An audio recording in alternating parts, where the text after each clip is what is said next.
আজকের এই তথ্য বিশ্লেষণে সবাইকে স্বাগত। ২০২৬ সালের পশ্চিমবঙ্গের কলেজ ভর্তি প্রক্রিয়ায় কিন্তু একটা বিশাল রদবদল ঘটতে চলেছে। এই নতুন নিয়মের মাঝে বর্ধমান ইউনিভার্সিটির মতো ঐতিহ্যবাহী প্রতিষ্ঠানের সুযোগ সুবিধাগুলো ঠিক কতটা লাভজনক হতে পারে, আজ সেটাই আমরা একদম খুঁটিনাটি বিশ্লেষণ করে দেখব। তো চলুন শুরু করা যাক। আজকের এই বিশ্লেষণে আমরা মূলত পশ্চিমবঙ্গ সেন্ট্রালাইজড অ্যাডমিশন সিস্টেমের নতুন নিয়ম কানুন নিয়ে আলোচনা করব।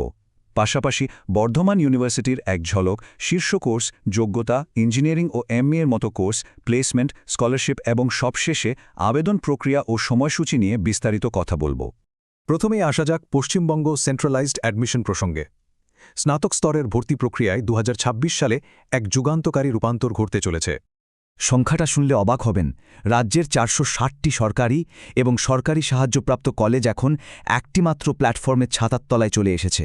এই সিঙ্গল উইন্ডো গেটওয়ে নাম হল সেন্ট্রালাইজড অ্যাডমিশন পোর্টাল বা সংক্ষেপে WBCAP। আলাদা আলাদা কলেজে গিয়ে ফর্ম তোলার সেই পুরনো ঝক্কি এবার চিরতরে শেষ হতে চলেছে। সরকারি বিজ্ঞপ্তি অনুযায়ী এখন সম্পূর্ণ অনলাইনে সর্বোচ্চ ২৫টি ভিন্ন ভিন্ন কোর্সের বা প্রোগ্রামের জন্য পছন্দক্রমানুসারে সাজানো যাবে। আর সবচেয়ে মজার ব্যাপার কি জানেন? এর জন্য ১ টাকাও আবেদন ফি লাগবে না। এমনকি সশরীরে কোনো কলেজে যাওয়ারও কোনো দরকার নেই। পুরো ব্যাপারটা ঘরে বসেই করা সম্ভব। তবে হ্যাঁ, একটা ছোট্ট ব্যতিক্রম আছে। যাদবপুর বা প্রেসিডেন্সির মতো কিছু স্বায়ত্তশাসিত প্রথম সারির প্রতিষ্ঠান কিন্তু এই পোর্টালের আওতায় পড়ছে না। এছাড়াও ইঞ্জিনিয়ারিং, মেডিকেল, নার্সিং বা চারুকলার মতো বিশেষ কোর্স এবং প্রাইভেট কলেজগুলোর নিজস্ব ভর্তি প্রক্রিয়া কিন্তু আগের মতোই আলাদা থাকছে। এবার সরাসরি ফোকাস করা যাক বর্ধমান ইউনিভার্সিটির ওপর। এই বিশাল সেন্ট্রালাইজড ব্যবস্থার মধ্যে দুর্দান্ত মানের শিক্ষা এবং হাই রিটার্ন অন ইনভেস্টমেন্ট বা ROI এর জন্য এই ইউনিভার্সিটি কিন্তু একটা দারুণ অপশন হিসাবে উঠে এসেছে। দক্ষিণবঙ্গের অন্যতম প্রধান এই শিক্ষা কেন্দ্রের অধীনে ১৮৪টি অনুমোদিত কলেজ রয়েছে। গোলাপবাগে অবস্থিত এর ৩১৬ একরের বিশাল এবং সবুজ হেরিটেজ ক্যাম্পাসটা শুধু দেখতেই সুন্দর নয়, বরং ভারতের স্টেট পাবলিক ইউনিভার্সিটিগুলোর মধ্যে এটি শীর্ষ ৪০-এর তালিকাতেও নিজেদের শক্ত জায়গা করে নিয়েছে। বুঝতেই পারছেন এর একাডেমিক মান কতটা উন্নত। এখানকার খরচ আর প্রাপ্তির হিসেবটা একটু মিলিয়ে দেখলে সত্যিই চমকে যেতে হয়। স্নাতকোত্তর স্তরের বার্ষিক ফি যেখানে মাত্র ২ থেকে ৩,০০০ টাকার মতো, সেখানে এখানকার শিক্ষার্থীদের সর্বোচ্চ প্লেসমেন্ট প্যাকেজ বছরে ১৬ লক্ষ টাকা পর্যন্ত ছুঁয়েছে। একবার ভাবুন, এই রিটার্ন অন ইনভেস্টমেন্ট কিন্তু সত্যি অভাবনীয়। এবার একটু শীর্ষ কোর্স আর যোগ্যতার দিকটায় নজর দেওয়া যাক। মেধাভিত্তিক ভর্তির ক্ষেত্রে এই সেন্ট্রালাইজড সিস্টেমে কিভাবে আসন বণ্টন হবে সেটা বোঝা কিন্তু ভীষণ জরুরি। বেশিরভাগ সাধারণ আন্ডারগ্র্যাজুয়েট এবং পোস্ট গ্র্যাজুয়েট কোর্সে ভর্তি হবে সম্পূর্ণ মেধার ভিত্তিতে, মানে এখানে আলাদা করে কোনো প্রবেশিকা পরীক্ষার চাপ বা টেনশন নেই।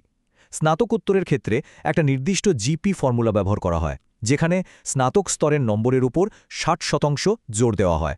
সোজা কথায় আগের পরীক্ষার রেজাল্টই এখানে শেষ কথা বলছে। কিন্তু ইঞ্জিনিয়ারিং, MBA বা লয়ের মতো প্রফেশনাল কোর্সের ক্ষেত্রে নিয়মটা একটু আলাদা। এই কোর্সগুলো সাধারণ মেধাভিত্তিক নিয়মের বাইরে পড়ছে। যেমন ধরুন, কেউ যদি BTech-এ ভর্তি হতে চায়, তবে তাকে রাজ্য স্তরে জয়েন্ট এন্ট্রান্স বা WBJE তে ভালো র্যাঙ্ক করতেই হবে। অন্যদিকে MBA-এর ক্ষেত্রে ম্যাট বা CMAT এর মতো জাতীয় স্তরের পরীক্ষায় অন্তত ৮০% উপরে স্কোর রাখা চাই। আর তারপর থাকছে গ্রুপ ডিসকাশন ও ইন্টারভিউয়ের মতো চূড়ান্ত ধাপ। আর যারা ল বা আইন নিয়ে পড়াশোনা করতে চান, তাদের ইউনিভার্সিটির নিজস্ব প্রবেশিকা পরীক্ষা বাইকল্যাট বা BUCLAT এ বসতে হবে। ২০২৬ সালের অক্টোবরে এই পরীক্ষাটি হবে, যেখানে মূলত ইংরেজি ভাষা এবং সাধারণ জ্ঞানের ওপর ১০০ নম্বরের পরীক্ষা নেওয়া হবে। এই টাইমলাইনটা কিন্তু সাধারণ সেন্ট্রালাইজড পোর্টালে থেকে একদম আলাদা। উচ্চশিক্ষার প্রতিষ্ঠান বেছে নেওয়ার ক্ষেত্রে প্লেসমেন্ট আর আর্থিক সহায়তার ব্যাপারটা তো মাথাতেই রাখতে হয়, তাই না? চলুন দেখে নেওয়া যাক এখানকার প্লেসমেন্ট রেকর্ড কেমন। এখানকার আর্থিক দিকটা সত্যি দেখার মতো। মাত্র কয়েক হাজার টাকার কোর্স ফি দিয়ে পড়াশোনা শেষ করে এখানকার শিক্ষার্থীরা গড়ে ৫,১০,০০০ টাকার প্লেসমেন্ট প্যাকেজ অর্জন করছে। এই পরিসংখ্যানটা স্পষ্ট প্রমাণ করে দেয় যে সাধ্যের মধ্যে সেরা শিক্ষার সুযোগ এখানে কতটা বাস্তব। শুধু তাই নয়, TCS, ক্যাপজেমিনি, উইপ্রোর মতো আইটি দুনিয়ার বড় বড় কোম্পানিগুলো এখানকার ক্যাম্পাসে নিয়মিত নিয়োগের জন্য আসে। আর আর্থিক সহায়তার কথা বললে Swami Vivekananda merit cum means scholarship থেকে শুরু করে সংরক্ষিত আসনের শিক্ষার্থীদের জন্য মাসিক ভাতার ব্যবস্থাও রয়েছে। অর্থাৎ আর্থিক অনটন কখনই এখানে পড়াশোনার পথে বাধা হয়ে দাঁড়াবে না। এতক্ষণ তো আমরা সুযোগ সুবিধার কথা জানলাম, এবার সবচেয়ে প্রাসঙ্গিক বিষয়টা হলো আবেদন প্রক্রিয়া। চলুন জেনে নেওয়া যাক 2026 সালের সেশনে ভর্তির জন্য ঠিক কিভাবে এবং কখন আবেদন করতে হবে। প্রথম কাজটাই হলো একটা একাডেমিক ব্যাংক অফ ক্রেডিট বা ABCID তৈরি করে নেওয়া। এটা হলো ডিজিটাল মাধ্যমে মার্কস আর ক্রেডিটের একটা লকার। এরপর সেন্ট্রালাইজড পোর্টালে ঢুকে নিজেদের 25টি পছন্দের কোর্স ও কলেজ সিলেক্ট করতে হবে। সমস্ত জরুরি নথিপত্র অনলাইনে আপলোড করার পর নিজেদের ড্যাশবোর্ড এবং ইমেলে নিয়মিত নজর রাখতে হবে, যাতে মেধা তালিকার কোনো আপডেট বা অ্যালার্ট মিস না হয়ে যায়।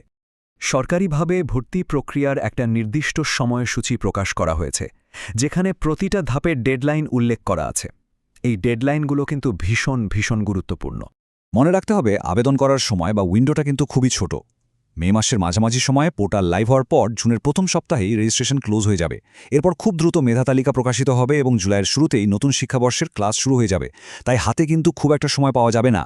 একবার ভাবুন তো, রাজ্যের 460টি কলেজ যখন এক ক্লিকেই হাতের মুঠোয় চলে এসেছে, তখন বর্ধমান ইউনিভার্সিটির মতো এমন একটা দারুণ প্রতিষ্ঠানে আসন নিশ্চিত করার জন্য সেই 25টি পছন্দের তালিকাটা ঠিক কতটা কৌশলের সাথে সাজাতে হবে। 2026 সালের এই নতুন ভর্তি ব্যবস্থা উচ্চশিক্ষার দরজা সবার জন্য অনেক সহজ করে দিচ্ছে ঠিকই, কিন্তু সঠিক কৌশল আর আগাম প্রস্তুতি ঠিক করে দেবে কে এই সুযোগের সেরা ব্যবহারটা করতে পারবে। তাহলে এই পরিবর্তনের জন্য আমাদের প্রস্তুতিটা ঠিক কতটা মজবুত।